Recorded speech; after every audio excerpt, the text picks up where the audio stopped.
네, 현빈 그 남자로, 현빈이라는 탤런트가 요새 가수로도 맹활약하고 있다. 이게 이 주식시장, 우리 경제하고 또 어떤 연관이 있는 건지 좀 참 알아봐야 될 것 같은데. 예.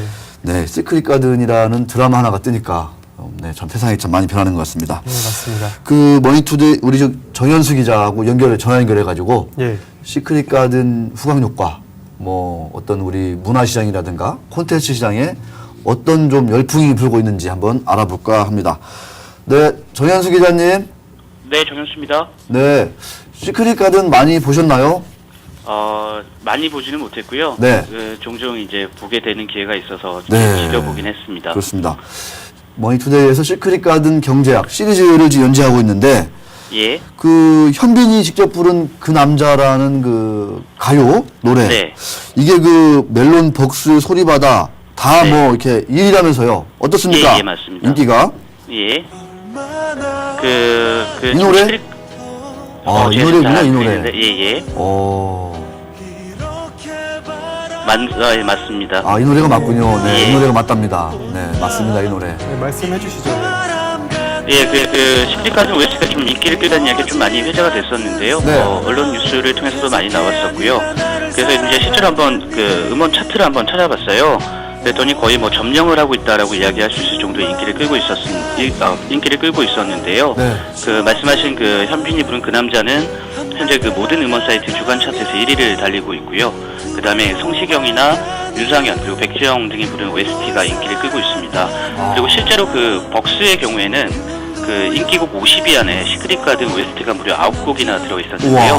뭐 이 정도의 파급력을 가졌던 OST는 지금까지 없었다라고 이야기도 할 수 있을 것 같습니다. 대단하군요. 네. 네. 앨범을 총 시크릿 가든이 OST를 6장을 냈어요. 그러다 보니까 이제 순차적으로 이렇게 내다 보니까 여러 곡이 이제 차트 위에 올라가게 되는 효과를 누리게 된 것 같습니다. 그렇습니다. 같은 노래를 여러분이 부르니까 예. 1위에서 50위 중에 무려 9개가 올라가 있다. 참 대단합니다. 네. 자, 멜론의 로엔과 벅스뮤직의 네오이즈 인터넷 하다.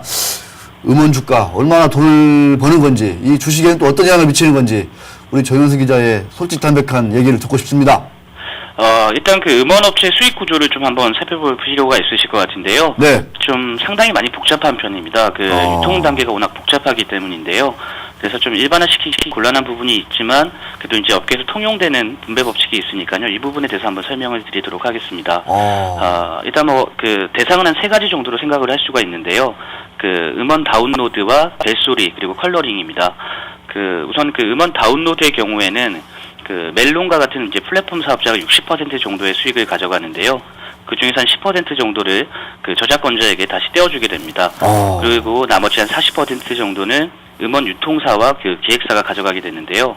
보통 이제 아까 말씀하셨던 멜론이나 벅스 같은 업체들은 그 플랫폼 사업뿐만 아니라 음원 유통도 같이 하고 있기 때문에 그 통상 수익의 한 70% 정도를 가져간다고 보시면 될 것 같습니다. 그리고 이제 벨소리 같은 경우에는 음원 업체가 한 40에서 50%, 그리고 컬러링은 한 30% 정도의 수익을 가져가는 것으로 되어 있습니다. 네, 그렇군요. 그런데 이제 시크릿 가든 OST의 효과를 어떻게 음원주와 연결을 하느냐의 문제는 좀 약간 복잡할 수가 있을 것 같은데요. 예.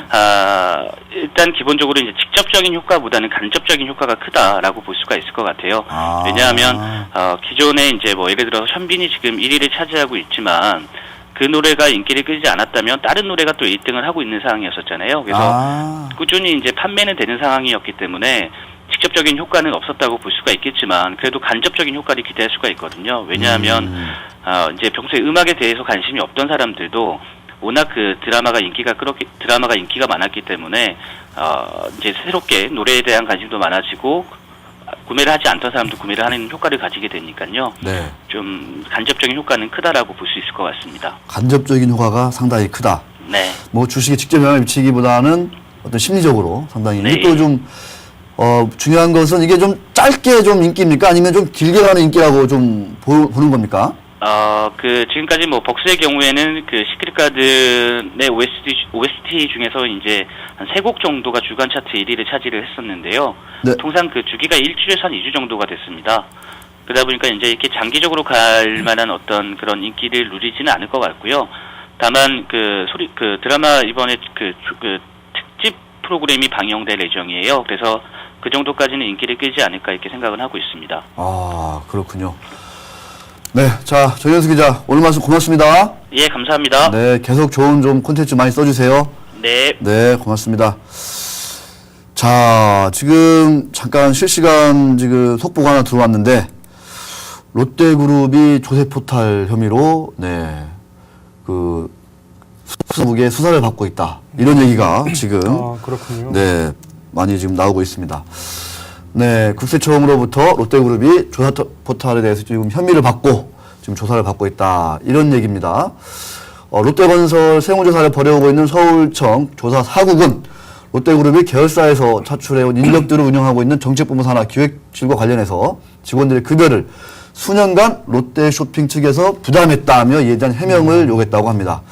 그러니까 롯데건설이 줘야 될 그 임금을 롯데쇼핑에서 부담을 했다. 쇼핑에서 그러니까 롯데건설에 대한 지원을 예. 누군가가 했다. 이 과정에서 조세포탈 혐의가 포착이 됐다. 이런 얘기입니다.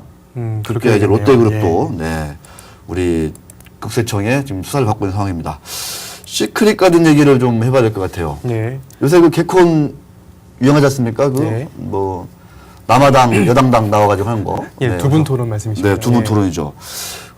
뭐 시크릿 가든 뭐 이렇게 하셨습니까? 예. 네, 그때는 그 옛날에 분들 사이에서는 그 시크릿 가든 보면은 막 그 여자분들 막 열광하지 않습니까? 열광. 예, 예. 네, 참 옛날에는 그 여로 토지 이런 거 보면서 여자들이 펑펑 울기만 했는데 예. 요새 여자들이 어느덧 채널 거를 다 장악하고 있습니다.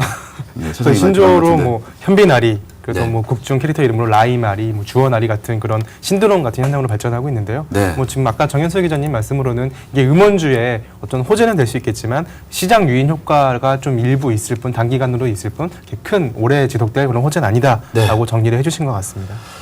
네, 뭐 시크릿 같은 얘기해야 되는데 별 얘기들이 다 나오네요. 네, 중국의 2010년 GDP 성장률 10.3% 나왔습니다. 10.3%. 이게 예상치 10.2%보다 0.1%포인트 높은 수치입니다. 다시 한번 말씀드립니다. 중국의 2010년 연간 GDP 성장률 10.3%. G2, 미국과 더불어서 세계 경제에 가장 큰 영향을 미치는 중국의 성장률이 연간 10.3%. 놀라운 수치입니다. 엄청나네요. 두 자릿수 수치. 예, 그러게요. 중국의 인민은행이 연초 연말 자꾸만 기준금리 올리고 하는 이유가 다 있는 것 같습니다. 이렇게 고성장에다가 물가까지 인플레까지 자칫 위험 수준으로 가면 큰일 난다. 이런 위기감이 있다. 이렇게 파악이 될 수 있을 것 같습니다. 네, 현빈 씨, 네, 해병대 간다고 또 공언했습니다. 해병대 합격을 했죠. 최근에 네, 했다고 뉴스가 참 나왔습니다. 제가 또 이 해병대 선배로서 네, 우리 해병대 그 훈련소 가면 그 DI라고 예. 교관님들 상당히 무섭습니다. 예. 제가 부탁드리겠습니다. 우리 현빈 씨 제발 세게 달아주세요. 네, 세게 달아주세요. 저는 좀 걱정이 돼요. 현빈 씨 키는 큰데 예. 제가 드라마 보니까 키에 비해서 어깨가 약간 좀 왜소해 보여요. 저런 분들 그 우리 DI들이 세게 다루면 그 고된 훈련을 네, 어떻게 감당할 수 있을지 네. 그래도 멋있다고 한마디 해달라고 우리 이진희 PD가 네, 회방을 합니다. 더 이상 얘기했다가는 뭔가 날아올 것 같습니다. 예. 자, 현빈 씨 해병대 꼭 가셔서 좀 고생하시고 오셔가지고 더 좋은 드라마, 더 좋은 노래 많이 불러주셨으면 좋겠습니다. 아, 예, 그렇습니다. 너무 참 부럽네요, 그죠? 그렇습니다. 네, 넘어갑니다.